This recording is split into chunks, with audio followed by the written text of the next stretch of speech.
আসসালামু আলাইকুম। বিসমিল্লাহির রহমানির রহিম। পরম করুণাময় অসীম দয়ালু আল্লাহর নামে শুরু করছি। আমরা শত্রু এলে অস্ত্র হাতে লড়তে জানি, সে শত্রু যতই ক্ষুদ্র, আণুবীক্ষণিক আর শক্তিশালী হোক না কেন। এই বর্তমানে আমাদের যে শত্রু, সেই শত্রুর হাত থেকে রক্ষার একমাত্র উপায় হলো যার যার শরীরের রোগ প্রতিরোধ ক্ষমতা বৃদ্ধি করা এবং স্বাস্থ্যবিধি মেনে চলা। সবাইকে স্বাস্থ্যবিধি মেনে চলার আহ্বান জানাচ্ছি এবং সেই সাথে রাজশাহী কলেজ কর্তৃক আয়োজিত একাদশ দ্বাদশ শ্রেণীর জীববিজ্ঞান প্রথম পত্র অনলাইন ক্লাসে সবাইকে স্বাগত জানাচ্ছি। আমি সৈয়দা সিফাতি নুরি, প্রভাষক উদ্ভিদ বিজ্ঞান, রাজশাহী কলেজ, রাজশাহী। আজকে আমি হাজির হয়েছি জীববিজ্ঞান প্রথম পত্রের ৪র্থ অধ্যায় নিয়ে, অণুজীব। আজকে লেকচার ২। লেকচার ১ নম্বরে আলোচনা করেছি অণুজীব কাকে বলে, অণুজীব যে অবস্থান, জীবজগতে অণুজীবের অবস্থান, ভাইরাস কাকে বলে, ভাইরাসের প্রকারভেদ, তারপরে দুটো বিশেষ ভাইরাসের চিত্র অঙ্কন করেছি, টিটুফাস এবং টিএমভি। প্রথমে আমরা জেনে নিই আজকে আমাদের যে আলোচ্য বিষয় সেটা। চলো আগে দেখে নেই। আমাদের আজকের আলোচনার বিষয় হবে ব্যাকটেরিওফাজ কি এবং এটা কিভাবে সংখ্যা বৃদ্ধি করে, সেইটা চিত্রসহ আমরা আলোচনা করব। এর যে সংখ্যা বৃদ্ধির যে ধাপগুলো সেগুলোও জানব। পাশাপাশি আমাদের আরেকটা টপিকস থাকবে, সেটা হলো ভাইরাসের অর্থনৈতিক গুরুত্ব। এই ভাইরাসগুলো মানবতার কল্যাণে বেশি কাজ করছে না অকল্যাণে, সেই জিনিসগুলো আমরা আজকে দেখব ভাইরাসের। তো আজকে শুরু করা যাক। প্রথমে ব্যাকটেরিওফাজ কি। ব্যাকটেরিওফাজ কি? ব্যাকটেরিয়া ধ্বংসকারী, ব্যাকটেরিয়াকে ভক্ষণকারী যে সমস্ত ভাইরাস, সহজ ভাষায় সেগুলোকে বলা হচ্ছে ব্যাকটেরিওফাজ ভাইরাস। তারপরে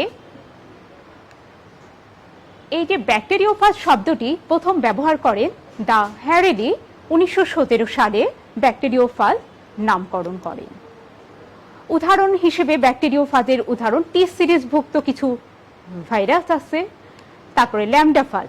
টি সিরিজভুক্ত ভাইরাসের মধ্যে T2, T4, T6, তারপরে আরও কিছু এগুলোর এক্সপেরিমেন্টের উপরে ভিত্তি করে বিজ্ঞানীরা এগুলোর, সায়েন্টিস্টরা এগুলোর নাম দিয়ে থাকে। তো টি সিরিজভুক্তরা একরকম, ল্যামডাফাজ ভুক্ত আরেক রকম। তো দুই রকমের উদাহরণ আমরা দেখলাম ব্যাকটেরিওফাজের, টি সিরিজভুক্ত এবং ল্যামডাফাজ। ব্যাকটেরিওফাজের সংখ্যা বৃদ্ধি মানে কিভাবে ব্যাকটেরিওফাজ ব্যাকটেরিয়া কোষের মধ্যে সংখ্যা বৃদ্ধি করে এবং ব্যাকটেরিয়া কোষকে ধ্বংস করে বাহিরে নির্গত হয়, সেই জিনিসগুলো আমরা দেখব, ধাপগুলো। তার আগে এই পর্যন্ত প্রকৃতিতে যত ভাইরাস আছে তার মধ্যে সঠিকভাবে সংখ্যা বৃদ্ধি বা রিপ্রোডাকশন জানা সম্ভব হয়েছে একমাত্র ব্যাকটেরিওফাজের সংখ্যা বৃদ্ধি সম্পর্কে। ব্যাকটেরিওফাজ সংখ্যা বৃদ্ধি দুই ধরনের চক্রের মাধ্যমে সম্পাদিত হয়, যথা ১ নম্বর লাইটিক চক্র। টি সিরিজভুক্ত ভাইরাসগুলো সাধারণত লাইটিক চক্র কমপ্লিট করে, লাইফ সাইকেল কমপ্লিট করে। এরপরে লাইসোজেনিক চক্র। ল্যামডাফাজে এই ধরনের চক্র দেখা যায়। এখন আমরা সংজ্ঞা শিখব যে লাইটিক চক্র কাকে বলে এবং লাইসোজেনিক চক্র কাকে বলে। লাইটিক চক্র। লাইটিক চক্র বিষয়টা এরকম যে প্রথমে ভাইরাস ব্যাকটেরিয়াকে আক্রমণ করবে, ব্যাকটেরিয়া কোষে প্রবেশ করবে, নতুন নতুন ভাইরাস তৈরি হবে এবং ব্যাকটেরিয়া কোষকে ধ্বংস করে বাহিরে নির্গত হবে। এই প্রক্রিয়াটাকে বলা হচ্ছে লাইটিক চক্র। তাহলে সংজ্ঞাটা কিভাবে দেব? যে প্রক্রিয়ায় ভাইরাস বা ফাজ ভাইরাস ব্যাকটেরিয়া কোষে প্রবেশ করে সংখ্যা বৃদ্ধি করে ও অপত্য ভাইরাসগুলো মানে নতুন নতুন ভাইরাসগুলো ব্যাকটেরিয়া কোষের লাইসিস ঘটিয়ে বাহিরে নির্গত হয়, তাকে লাইটিক চক্র বলে। আর লাইটিক চক্রের ধাপগুলো, প্রথম ধাপ যেটা, সেটা হলো অ্যাটাচমেন্ট বা বাংলায় বলছে পৃষ্ঠলগ্ন। ভাইরাস ব্যাকটেরিয়ার পৃষ্ঠলগ্ন হবে, ফাজ ভাইরাস ব্যাকটেরিয়া কোষের পৃষ্ঠলগ্ন হবে, এটাকে ইংলিশে বলে অ্যাটাচমেন্ট। ২ নাম্বার অনুপ্রবেশ, ইংলিশে বলছে পেনিট্রেশন। এখানে ভাইরাল ডিএনএটা প্রবেশ করবে ব্যাকটেরিয়া হোস্ট সেলের ভেতরে, এটাকে বলা হচ্ছে পেনিট্রেশন। 3 নম্বর ধাপ, এটা একটু জটিল ধাপ, এটা সিনথেসিস ধাপ। যত সহজে বলা যায়, আসলে এই ধাপটা কমপ্লিট হতে বেশ জটিল কিছু প্রসেসের মধ্যে দিয়ে এটা কমপ্লিট করতে হয়। সেই প্রসেসগুলো হলো রেপ্লিকেশন, ট্রান্সক্রিপশন অ্যান্ড ট্রান্সলেশন। এই 3টা প্রক্রিয়া এখানে সংগঠিত হয়, তারপরে সিনথেসিস ধাপটা কমপ্লিট হয়। কি সিনথেসিস হয়? এখানে ভাইরাল ডিএনএটা ব্যাকটেরিয়া কোষের মধ্যে প্রবেশ করে এবং নতুন নতুন ভাইরাল প্রোটিন তৈরি হয়। রেপ্লিকেশনের মাধ্যমে আরও অসংখ্য ভাইরাল ডিএনএ তৈরি হয়। তারপরে সেই প্রোটিন এবং ডিএনএ মিলে নতুন নতুন অপত্য ভাইরাস তৈরি হয়। তারপরে এই যে মস্তক, লেজ, কলার, এগুলো প্রোটিনের মাধ্যমে তৈরি হয়, সেগুলোর যে সংযোজিত হয়ে যে অপত্য ভাইরাস তৈরি, সেই প্রক্রিয়াটাকে বলা হয় অ্যাসেম্বলি বা সংযোজন ধাপ। চতুর্থ ধাপে ভাইরাস কমপ্লিট করে হচ্ছে সংযোজন ধাপ। তারপরে সর্বশেষ যে ধাপটা সেটা হলো নির্গমন ধাপ। এই ধাপে ভাইরাস ব্যাকটেরিয়া কোষের ধ্বংস সাধন করে এবং বাহিরে নির্গত হয়। এটা আমি মুখে বললাম, এরপরে আমরা চিত্রের মাধ্যমে দেখব পরবর্তীতে। এখন আমি আরেকটা চক্রের সংজ্ঞা দেব, তারপরে দুটো চক্র একসাথে চিত্র অঙ্কন করব বোর্ডে। পরবর্তী যে চক্র সেটা হলো লাইসোজেনিক চক্র। লাইসোজেনিক চক্র কাকে বলে? লাইসোজেনিক চক্র হলো যে প্রক্রিয়াতে ফাজ ভাইরাস ব্যাকটেরিয়া কোষে প্রবেশ করে এবং ভাইরাল ডিএনএ এবং ব্যাকটেরিয়াল ডিএনএ একসাথে সংযুক্ত হয় এবং ব্যাকটেরিয়ার ডিএনএর সাথে একত্রিত হয়ে রেপ্লিকেটেড হতে থাকে ভাইরাল ডিএনএটা। এই যে ব্যাপারটা, কিন্তু ব্যাকটেরিয়া কোষের কোনো প্রকারের লাইসিস ঘটবে না। এই যে প্রক্রিয়া, এই যে চক্র, এটাকে বলা হচ্ছে লাইসোজেনিক চক্র। তার মানে যে প্রক্রিয়ায় ফার্স্ট ভাইরাস ব্যাকটেরিয়া কোষে প্রবেশ করার পরে ভাইরাল ডিএনএটি ব্যাকটেরিয়ার ডিএনএর সাথে যুক্ত হয় এবং ব্যাকটেরিয়ার ডিএনএর সাথে একত্রে প্রতিলিপি গঠন করে, কিন্তু ব্যাকটেরিয়া কোষে কোনো প্রকার ক্ষতি করে না, মানে নষ্ট করে না, লাইসিস ঘটায় না, বাহিরে মুক্ত হয় না লাইসিস ঘটিয়ে। এই চক্রকে বলা হচ্ছে লাইসোজেনিক চক্র। তার মানে বোঝাই যাচ্ছে যে লাইসোজেনিক চক্রটা অত ক্ষতিকর কিছু না। এই জন্য লাইসোজেনিক চক্রকে বলা হচ্ছে, লাইসোজেনিক চক্রটাকে মৃদু আক্রমণ বলা হয়, আর যে ভাইরাস এই চক্রটা কমপ্লিট করে তাকে বলা হয় টেম্পারেট ফাজ। আর এই ধরনের আক্রমণকে মৃদু আক্রমণ বলে। এখানে যে ধাপগুলো দেখা যায় সেগুলো হলো লাইসোজেনিক চক্রের যে ধাপ, সেটা 1 নম্বর হলো অ্যাটাচমেন্ট, 2 নম্বর পেনিট্রেশন, সেম লাইটিক চক্রের মতন। তারপরে লাইসোজেনিক চক্রে যেটা পার্থক্য, এখানে ভাইরাল ডিএনএ এবং ব্যাকটেরিয়াল ডিএনএ সংযুক্তি ঘটে, এটাকে ইংলিশে বলে ইন্টিগ্রেশন। এবং চতুর্থ ধাপ হলো ব্যাকটেরিয়ার সংখ্যা বৃদ্ধি ঘটে এবং সংযুক্ত ভাইরাল ডিএনএ সংখ্যা বৃদ্ধি ঘটে চতুর্থ ধাপে। এই ধাপটাকে বলা হচ্ছে রেপ্লিকেশন। তাহলে 4টা ধাপ আমরা পাবো লাইসোজেনিক চক্রে: attachment, penetration, integration and replication. আমরা এখন এই যে ধাপগুলোর কথা বললাম সেগুলো এখন চিত্রের মাধ্যমে অঙ্কন করব এবং বর্ণনা করব। লাইটিক চক্র প্রথমে, তারপরে লাইসোজেনিক চক্রের চিত্র অঙ্কন করব। তাহলে চলো আমরা এখন বোর্ডে চলে যাব।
আমরা প্রথমে যে চিত্রটা দেখতে পাচ্ছি এটা 1 নম্বর চিত্র। এখানে ভাইরাস ব্যাকটেরিয়ার পৃষ্ঠলগ্ন হলো, এই ধাপটাকে বলা হচ্ছে অ্যাটাচমেন্ট।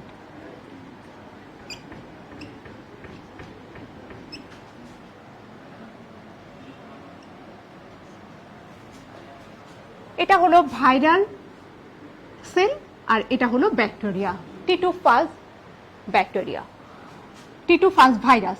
টিটুফাস ভাইরাস এটা হচ্ছে টিটুফাসের ডিএনএ আর এটা হলো ব্যাকটেরিয়াল ডিএনএ। দ্বিতীয় ধাপে তোমরা দেখতে পাচ্ছ penetration of viral DNA in host bacterial sell. 2 নম্বর ধাপটার এই জন্যই বলা হচ্ছে penetration.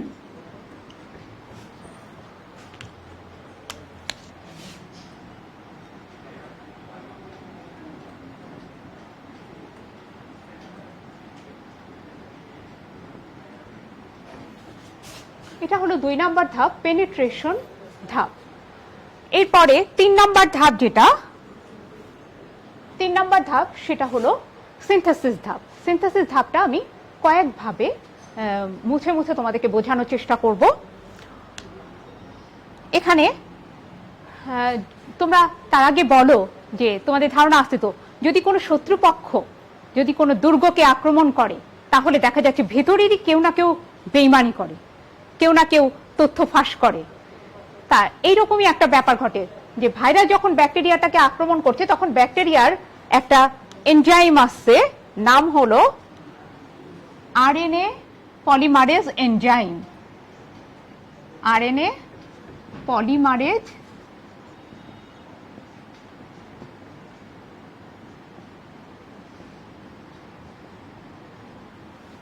Enzyme. Virus RNA polymerase এনজাইমকে হাত করে ফেলে। আরএনএ পলিমারেজ এনজাইমকে হাত করে ফেলে তখন আরএনএ পলিমারেজ এনজাইমের সহায়তায় ব্যাকটেরিয়াল ডিএনএর একটা অংশকে সাচ হিসেবে ব্যবহার করে প্রথমে ট্রান্সক্রিপশন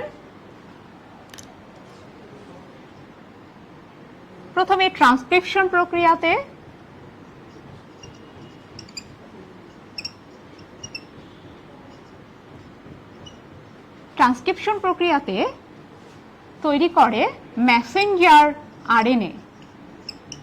তারপরে ট্রান্সলেশন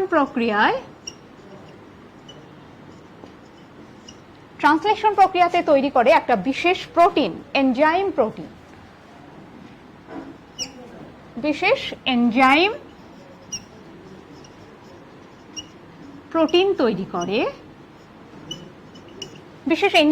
তৈরি করে। এই এনজাইম প্রোটিনটাই এখানে তোমরা যে গোলাকার ব্যাকটেরিয়াল ডিএনএটা দেখতে পাচ্ছ এটাকে পুরোপুরি ধ্বংস করে ফেলে। তাহলে বেইমানিটা করলো কে? আরএনএ পলিমারেজ এনজাইম, ব্যাকটেরিয়ার আরএনএ পলিমারেজ এনজাইম। আর এই সুযোগে ভাইরাল ডিএনএটা রেপ্লিকেশনের মাধ্যমে সংখ্যা বৃদ্ধি করতে থাকে, রেপ্লিকেশন প্রক্রিয়ার মাধ্যমে। এরপরে যখন ব্যাকটেরিয়াল ডিএনএটা পুরোপুরি ডাইজেস্টেড হয়ে যায় তখন পুরো রাজত্ব করতে থাকে, পুরো ব্যাকটেরিয়াল ডিএনএটাও রাজত্ব করে। ব্যাকটেরিয়ার যত রকমের রাইবোজোম আছে, ব্যাকটেরিয়া কোষের মধ্যে রাইবোজোম আছে, টিআরএনএ আছে, তারপরে অ্যামাইনো অ্যাসিড আছে, এগুলোকে পুরোটাই বশে নিয়ে এসে ফেলে ভাইরাল ডিএনএ। তারপরে সে ট্রান্সক্রিপশন এবং ট্রান্সলেশন প্রক্রিয়ায় অসংখ্য প্রোটিন তৈরি করে, যেটা থেকে ভাইরাসের প্রোটিন কোড তৈরি হয়। মস্তক, লেজ, বিভিন্ন স্পাইক,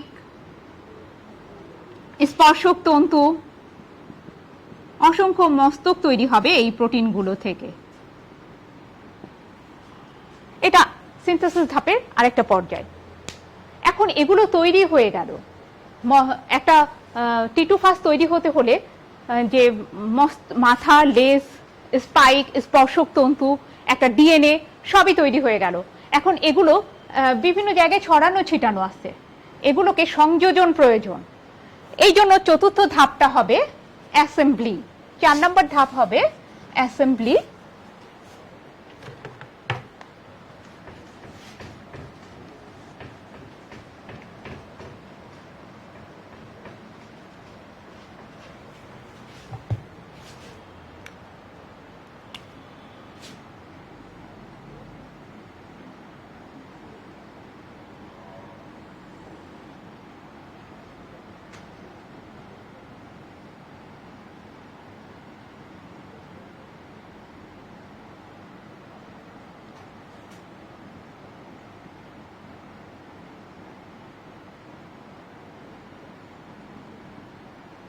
অসংখ্য ভাইরাস তৈরি হবে এভাবে। আমরা চিত্রের মাধ্যমে হয়তো বা এইটুকুর মধ্যে কতটুকুই বা আঁকাতে পারি, আসলে এগুলো অসংখ্য, অগণিত, নির্দিষ্ট কোনো সংখ্যা নাই।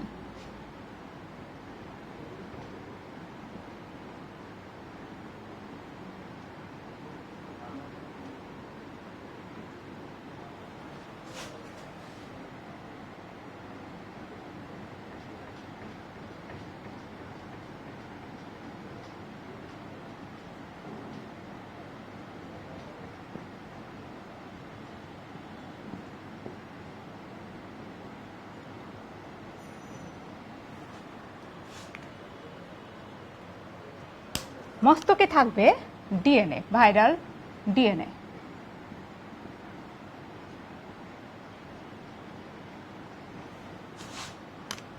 তাহলে 4 নম্বর যে ধাপ সেটা হলো অ্যাসেম্বলি, ASSEMBLY, অ্যাসেম্বলি। এবং 5 নম্বর যে ধাপ সেটা হলো, এখানে যে ধাপটা হবে সেটা হলো লাইসিস। কেন এটা হলো অ্যাটাচমেন্ট, 2 নাম্বার হলো পেনিট্রেশন, 3 নাম্বার হলো সিনথেসিস ধাপ, 4 নাম্বার অ্যাসেম্বলি, 5 নাম্বার লাইসিস।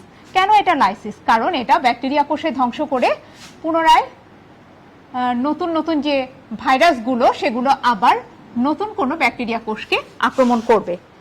এই চক্রটাকে বলা হচ্ছে লাইটিক চক্র। তাহলে আমরা কি এখানে যে চিত্রটা আঁকলাম, চিত্রটা হলো ফিগার লাইটিক সাইকেল। এটা হলো লাইটিক সাইকেলের চিত্র। এবার আমরা আরেক লাইসোজেনিক চক্রে চলে যাব।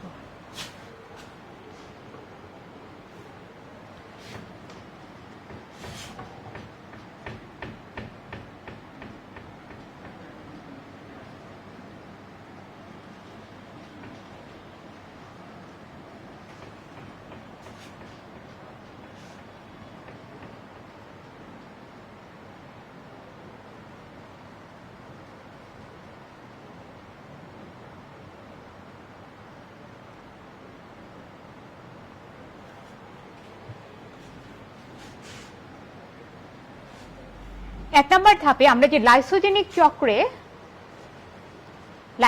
চক্রের 1 নম্বর ধাপটা হবে হলো অ্যাটাচমেন্ট।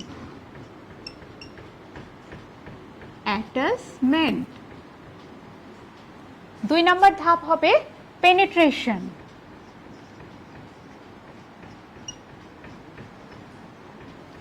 এখানে সিনথেসিস ধাপ হবে না, এখানে ইন্টিগ্রেশন ঘটবে ভাইরাল ডিএনএ এবং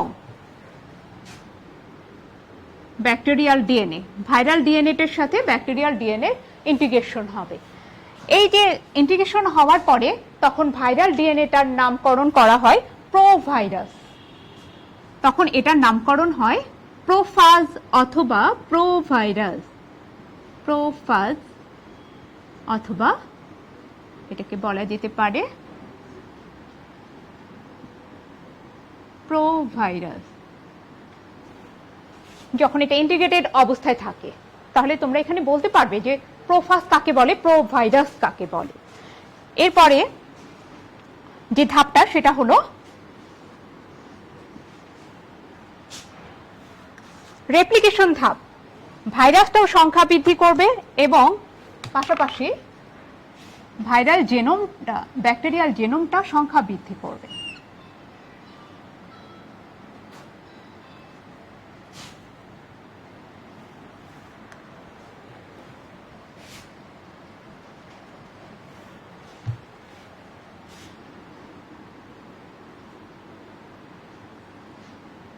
ব্যাকটেরিয়ার সংখ্যা বৃদ্ধি কয়েক জেনারেশন পর্যন্ত চলবে।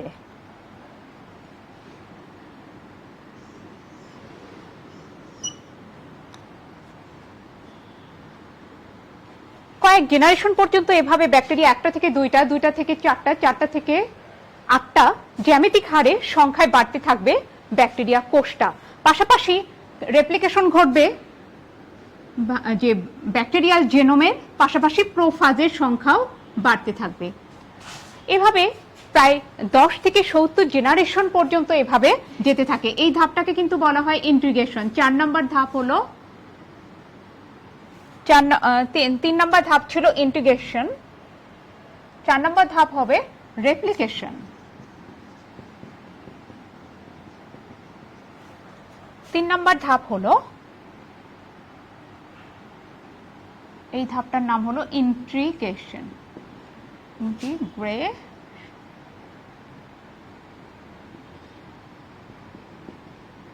ইন্টিগ্রেশন 4 নম্বর হলো রেপ্লিকেশন। এভাবে ভাইরাল ব্যাকটেরিয়ার সংখ্যা বৃদ্ধির সাথে সাথে ভাইরাল ডিএনএটা সংখ্যা বৃদ্ধি করবে এই ব্যাকটেরিয়াল ডিএনএর কয়েক জেনারেশন পর্যন্ত, ব্যাকটেরিয়ার কয়েক জেনারেশন পর্যন্ত। এরকম কোনো একটা জেনারেশনে গিয়ে এই প্রোফাজটা তার আসল রূপটা দেখায়, আসল রূপ দেখায়। কতদিন ব্যাটা আর লুকিয়ে থাকবে, সে তখন তার আসল রূপটা দেখাতে শুরু করে। কিরকম? তখন সে কিন্তু লাইটিক চক্র কমপ্লিট করে। আমরা যে চক্রটা দেখলাম, লাইটিক চক্র কমপ্লিট করে, সিনথেসিস ধাপ কমপ্লিট করে, মানে ব্যাকটেরিয়াল যে জেনোম সেটাকে ধ্বংস করে নতুন নতুন ভাইরাল প্রোটিন তৈরি করে তারপরে নতুন নতুন অপত্য ভাইরাস সৃষ্টি করে এবং সংখ্যা বৃদ্ধি করে। যদি এরকম লাইটিক চক্র না ঘটতো লাইসোজেনিক চক্রে, তাহলে তো সংখ্যায় বৃদ্ধি হতো না এই ফাজগুলোর। তাহলে এক্ষেত্রে দেখা গেছে যে লাইসোজেনিক চক্রে লাইটিক চক্রের প্রয়োজন হয়। তারপরে লাইটিক চক্র কমপ্লিট করে যারা লাইসোজেনিক চক্র কমপ্লিট করে তারা সেটা পুরো জীবনটাকে অতিবাহিত করে লাইটিক চক্র মাধ্যমে, লাইটিক চক্র এবং লাইসোজেনিক চক্র মিলায়ে। তাহলে এখন যে চিত্রটা অঙ্কন হলো সেটা হলো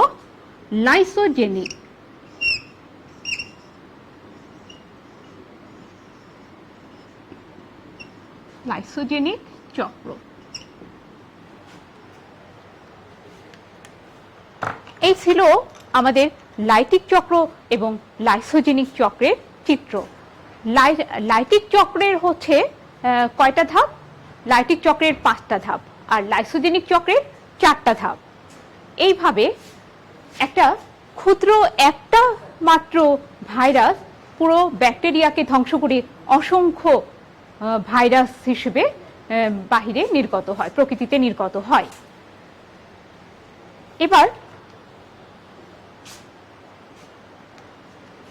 আমরা ভাইরাসের যে অর্থনৈতিক গুরুত্ব সেই ব্যাপারে চলে যাব।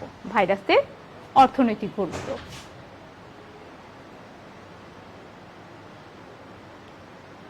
একটা ভাইরাসের উপকারিতা বেশি নাকি অপকারিতা বেশি?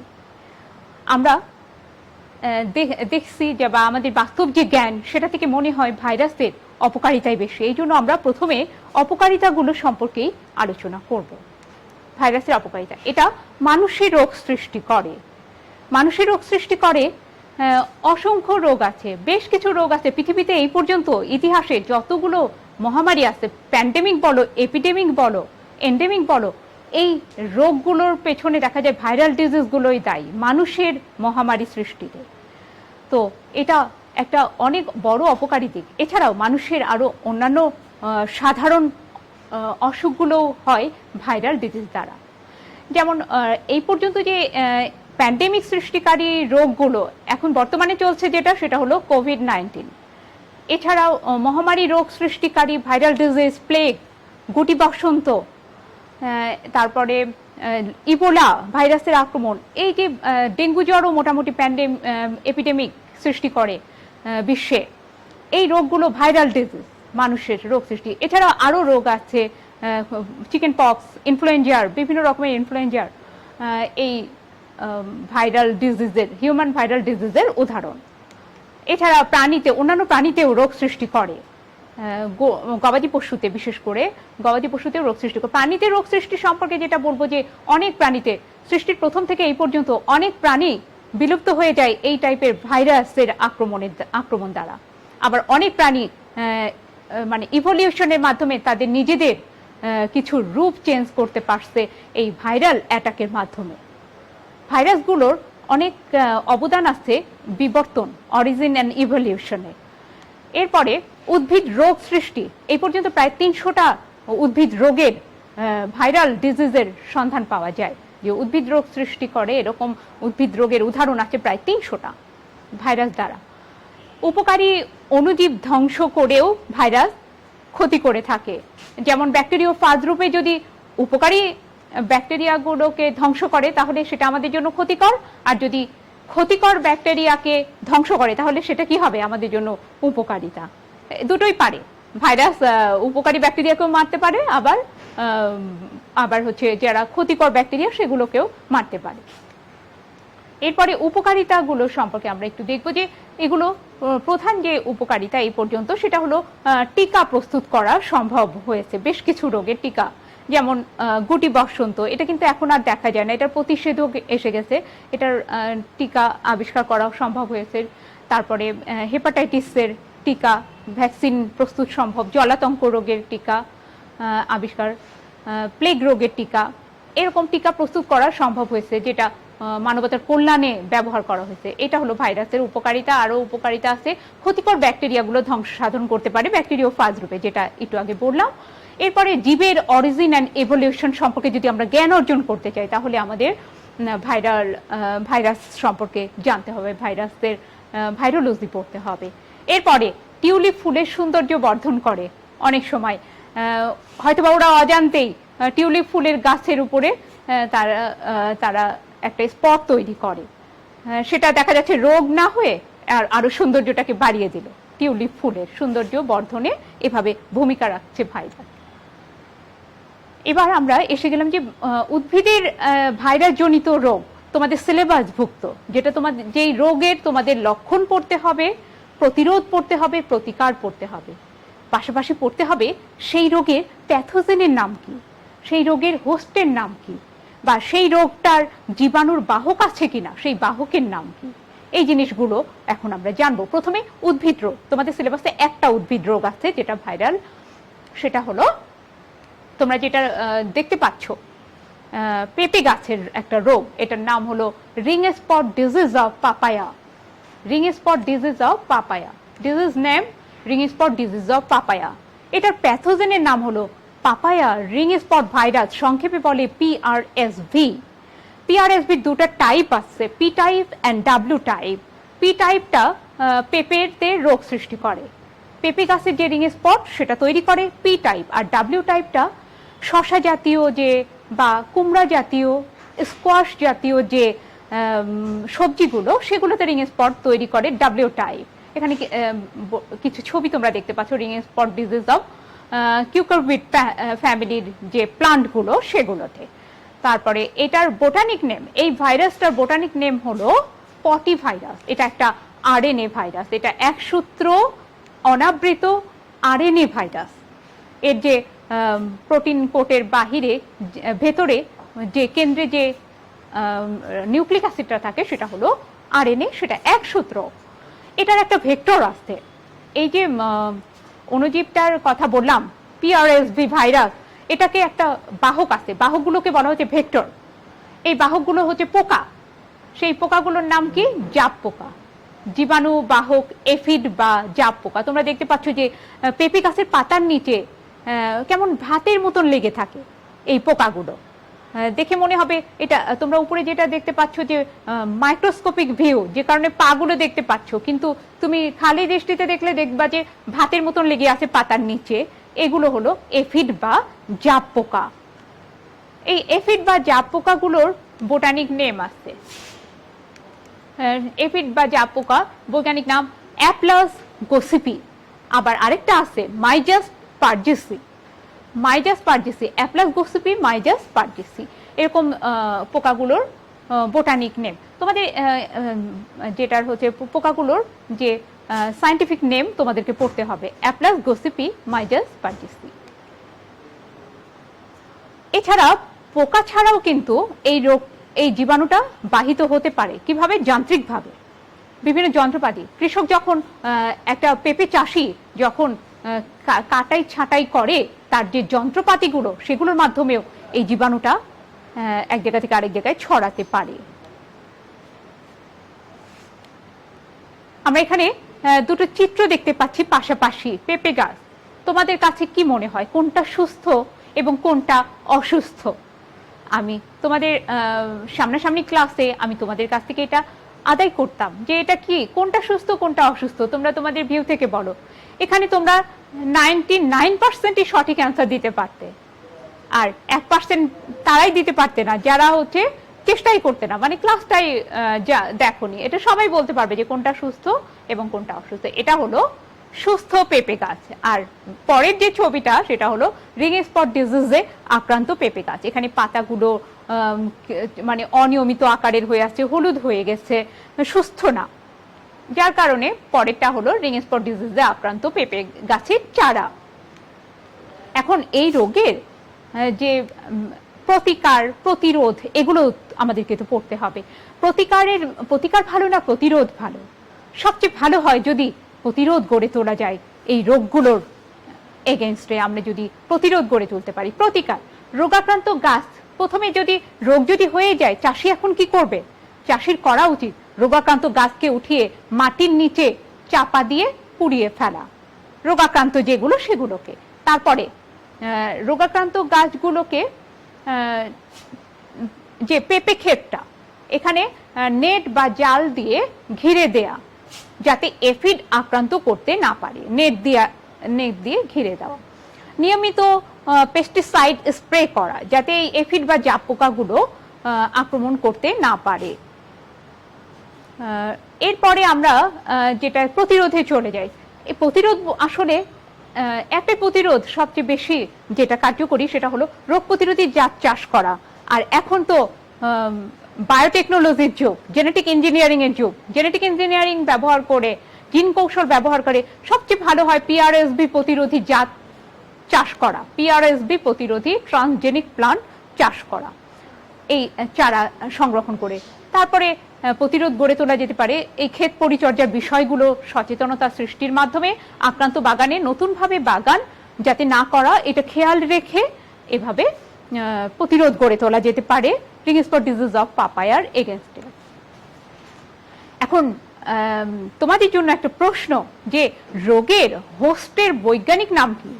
আমরা যে রোগটা দেখলাম ring spot disease of papaya, রোগের মধ্যেই হোস্টের নাম আছে। সেই হোস্ট হলো পেঁপে গাছ, তাই না? পেঁপে গাছ। পেঁপে গাছের বৈজ্ঞানিক নামটা পড়তে হবে। বৈজ্ঞানিক নামটা কি? Carica papaya. এভাবেই প্রশ্ন আসতে পারে যে ring spot disease of papaya রোগের হোস্টের বোটানিক নাম লিখো বা সায়েন্টিফিক নাম লিখো, কারিকা পাপায়া। এরপরে মানুষের ভাইরাল ডিজিজে আমরা চলে যাব। এখানে দুটো উদাহরণ আছে। এই দুটো রোগের তোমরা খুব ভালোভাবে পড়বে, রোগের লক্ষণ, রোগের প্রতিকার, প্রতিরোধ, তারপরে এই জীবাণুগুলোর নাম, প্রকারভেদ আছে কিনা, এই জিনিসগুলো তোমাদের এখান থেকে জানতে হবে।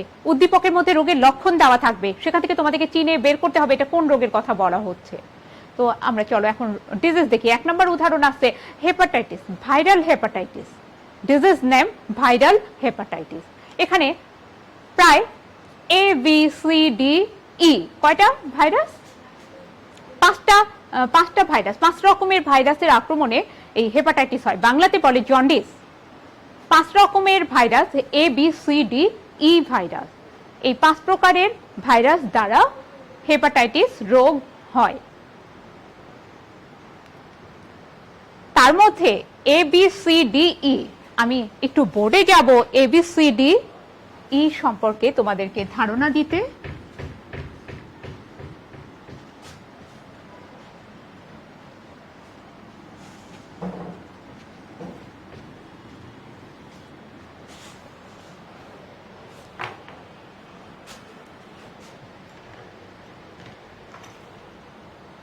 হেপাটাইটিস এ, বি, সি এবং ডি, তাই না? আমরা এখানে সেগুলো একটু লিখবো যে হেপাটাইটিস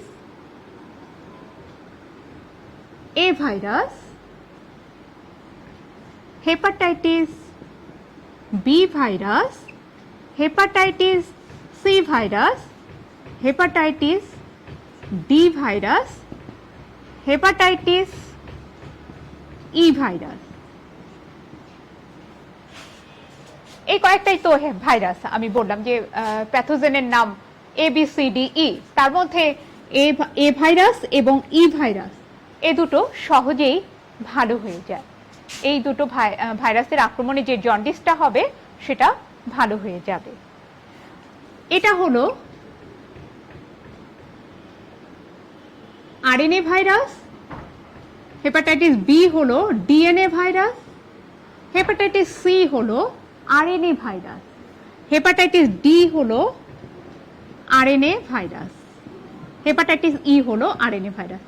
একমাত্র হেপাটাইটিস বি যেটা, সেটা হলো ডিএনএ হেপা ভাইরাস। একমাত্র হলো হেপাটাইটিস বি হলো ডিএনএ হেপা ভাইরাস। এখন প্রশ্ন হলো এই যে 5 প্রকার ভাইরাসের মধ্যে কোনটা বেশি মারাত্মক? আমি কিন্তু বলে দিলাম এ এবং ই সহজে ভালো হয়ে যায়। এগুলো হলে রেস্ট নিলে, ওষুধ খেলে, বিশ্রাম নিলে ভালো হয়ে যায় এই জন্ডিসগুলো। এ আর ই দ্বারা আক্রান্ত যে জন্ডিসটা হয় সেটা ভালো হয়ে যায়। কিন্তু বাকিগুলো বি সি ডি, এই তিনটার মধ্যে সবচেয়ে মারাত্মক কোনটা? সবচেয়ে মারাত্মক বলা হয় সি ভাইরাসকে, হেপাটাইটিস সি ভাইরাস, যেটাকে তুষের আগুন বলে। তার কারণ এটা সংক্রমণের কিছুদিনের মধ্যেই মানুষ মারা যায় এই ভাইরাস। আর এটার যে জেনেটিক যে উপাদান সেটা হলো আরএনএ। সি ভাইরাস হলো তুষের আগুন, সবচেয়ে ভয়ঙ্কর। আর বি ভাইরাস, এটাও ভয়ঙ্কর। এই তিনটাই হচ্ছে মারাত্মক। বি সি ডি ঘাতক, প্রাণঘাতী হেপাটাইটিস সৃষ্টি করে। তারপরে যেটা হেপাটাইটিস ডি ভাইরাস, এই ডি ভাইরাস হলো ইনকমপ্লিট ভাইরাস বলা হয়। এটাকে বলা হয় ইনকমপ্লিট ভাইরাস। ইনকমপ্লিট ভাইরাস কেন বলা হয়? কারণ এই ডি ভাইরাস যখন হিউম্যান হেপাটিক সেলকে আক্রমণ করে, তখন ওর তার লাইফ সাইকেল পুরো কমপ্লিট করার জন্য বি ভাইরাসের অপেক্ষা করে। বি ভাইরাস অ্যাটাক না করা পর্যন্ত সে তার লাইফ সাইকেল কমপ্লিট করতে পারে না। এই জন্য একদিক থেকে বিচার করলে দেখা যায় যে এই হেপাটাইটিস ডি ভাইরাসটা বি ভাইরাসেরই আরেকটা রূপ। এইভাবে আমরা A B C D E virus সম্পর্কে জানলাম। আমরা আবার স্লাইডে চলে যাব।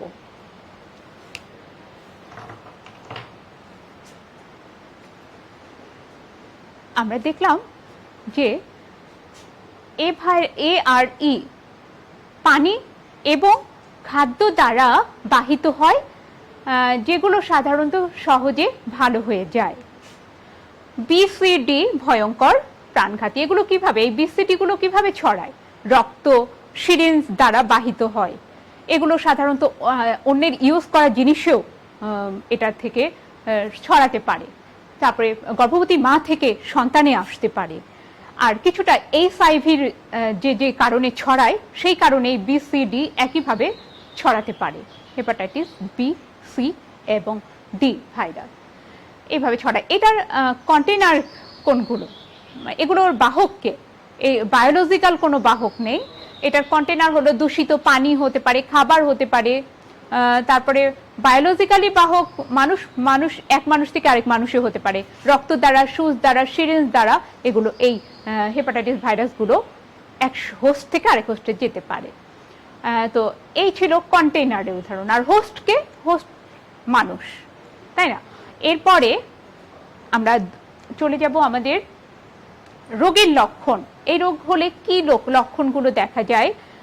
চোখ হলুদ হয়ে যায়, প্রস্রাবের রং হলুদ হয়ে যায়, পেট ব্যথা, তারপরে জ্বর হয়, তারপরে ক্ষুধা মন্দা, ডায়রিয়া, বমি বমি ভাব, এইটা আরেকটা লক্ষণ। মাংসপেশির ব্যথা, তারপরে হাড়ের সংযোগের স্থলে ব্যথা, যকৃৎ সংবেদী হয়।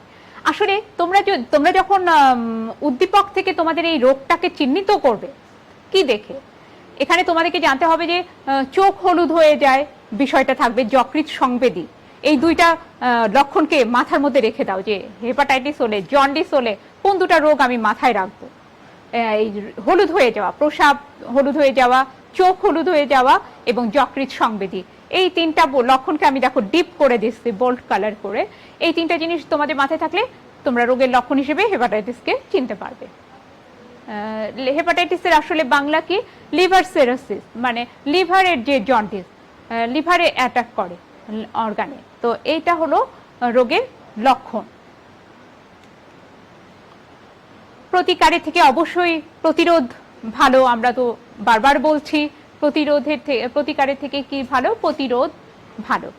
আর প্রতিকার যদি হয়ে যায় তখন কি করতে হবে? যেগুলো সাধারণত ভালো হয়ে যায় ই দ্বারা আক্রান্ত জন্ডিস, সেগুলো পূর্ণ বিশ্রাম, প্রচুর পানি, টাটকা ফলের রস, ডাবের পানি, আখের রস পান করা, ছোট মাছ, মুরগির ঝোল, তরকারি এগুলো খাওয়া, তেল ও চর্বিযুক্ত খাবার পরিহার করা।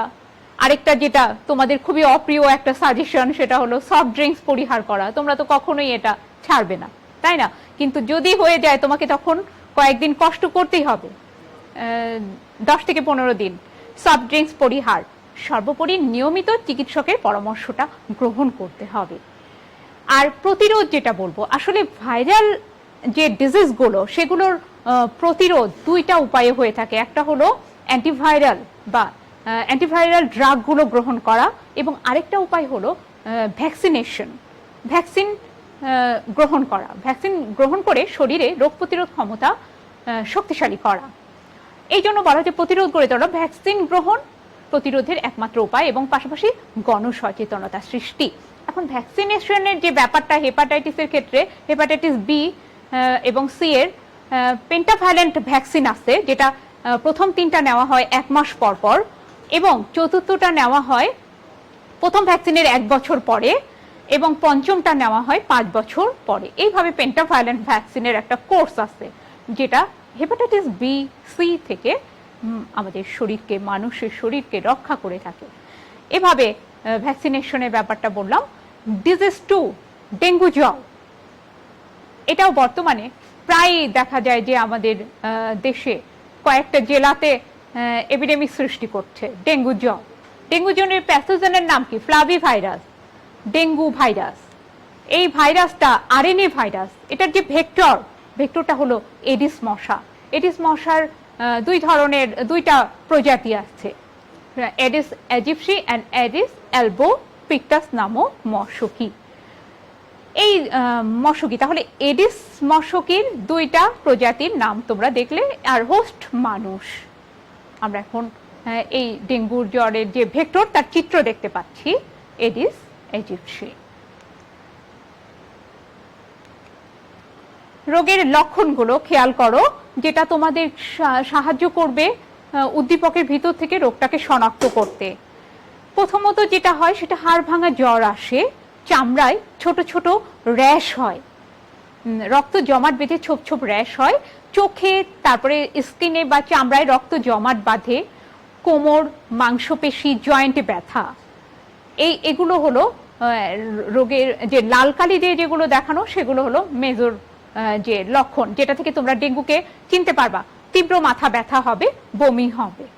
এই জ্বর, হাড় ভাঙা জ্বর, চামড়ায় র্যাশ, চোখে চামড়ায় রক্ত জমাট বাঁধা, কোমর, মাংসপেশি, জয়েন্টে ব্যথা, এগুলো থেকে তোমরা সহজে। এবং এডিস মশা বাহিত একটা ভাইরাল ডিজিজ, যেটা হিউম্যান বডিতে হয়, তোমরা চিনতে পারবা যে সেই লক্ষণগুলো কি? র্যাশ হয়, চোখে চামড়ায় রক্ত জমাট বাঁধা, তারপরে কোমর, মাংসপেশি, জয়েন্টে ব্যথা। এছাড়া অন্যান্য যে লক্ষণ, তীব্র মাথা ব্যথা, বমি, এই লক্ষণগুলো থেকে আমরা চিনতে পারবো ডেঙ্গু জ্বর। এবার ডেঙ্গু জ্বরের প্রতিকার, আসলে এটাও তো ভাইরাল ডিজিজ। এইগুলোর প্রতিকারে চিকিৎসকের পরামর্শ মোতাবেক ওষুধ সেবন এবং সেবা ও পরিচর্যা। চিকিৎসকের পরামর্শ মতন তো ওষুধ সেবন করতে হবে। ভাইরাল ডিজিজের কোনো প্রকারের অ্যান্টিবায়োটিক গ্রহণ করা যায় না, অ্যান্টিবায়োটিক গ্রহণ করলেও কোনো কাজে দেবে না। এই জন্য ভাইরাল ডিজিজের ক্ষেত্রে কোনো অ্যাসপ্রিন ওষুধও কাজ করে না। সবসময় জ্বর, গায়ে ব্যথা এগুলো দূর করার জন্য প্যারাসিটামল টাইপের ওষুধ চিকিৎসকের পরামর্শ অনুযায়ী সেবন করতে হবে এবং সেবা ও পরিচর্যা অন্যান্য নিতে হবে, তাহলে ভাইরাল ডিজিজগুলো ভালো হয়ে যাবে। আর এই ডেঙ্গু জ্বর প্রতিরোধের আরেকটা উপায় হচ্ছে এর যে পোষক, এর যে বাহক, সেটাকে ধ্বংস করা। মশকি, যে এডিস মশকি, এর আবাসস্থলগুলোর ধ্বংস সাধন, বাড়ির চারপাশে আঙিনাতে পরিষ্কার পরিচ্ছন্ন রাখা। এটা খুব স্মার্ট একটা ভাইরাস। এ যেমন তেমন নোংরা পানিতে জন্মে না, এ কিন্তু বৃষ্টির পরিষ্কার পানিতেই জন্মে। এই জন্য বাড়ির চারপাশে যদি কোনো পরিষ্কার পানি বেশি দিন জমে থাকতে দেওয়া যাবে না, তাহলে কিন্তু এই এডিস মশকি ব্যাটা একে তো ব্যাটা বলা যাবে না, এ তো মশকি। তো এই মশকি সংখ্যা বৃদ্ধি করবে এবং বহন করবে কাকে? ডেঙ্গু ভাইরাসকে, এবং আমাদের ডেঙ্গু রোগের প্রকোপ বাড়িয়ে দেবে। তো বাড়ির চারপাশটাকে এভাবে আমরা পানি জমতে দেব না, এটাই টার্গেট। পরিষ্কার পরিচ্ছন্নতা অবশ্যই রাখতে হবে। এখন আমরা ক্লাস সামারিতে চলে যাই। আমরা এতক্ষণ যে আলোচনা করলাম, আমাদের ক্লাস সামারিটা এই জন্য দরকার যাতে আমরা উদ্দীপকের মধ্যে আমরা আমাদের আমাদের যে প্রশ্নগুলো আছে, সৃজনশীল প্রশ্ন, আমরা যেন অনুধাবন করতে পারি আমাদের উদ্দীপকে কি চাওয়া হচ্ছে। এখানে আমি যে চিত্রটা দেখাইছি, তোমাদের কি মনে হচ্ছে এটা কোন ধাপের ছবি, এটা কোন স্টেপের ছবি মনে হচ্ছে?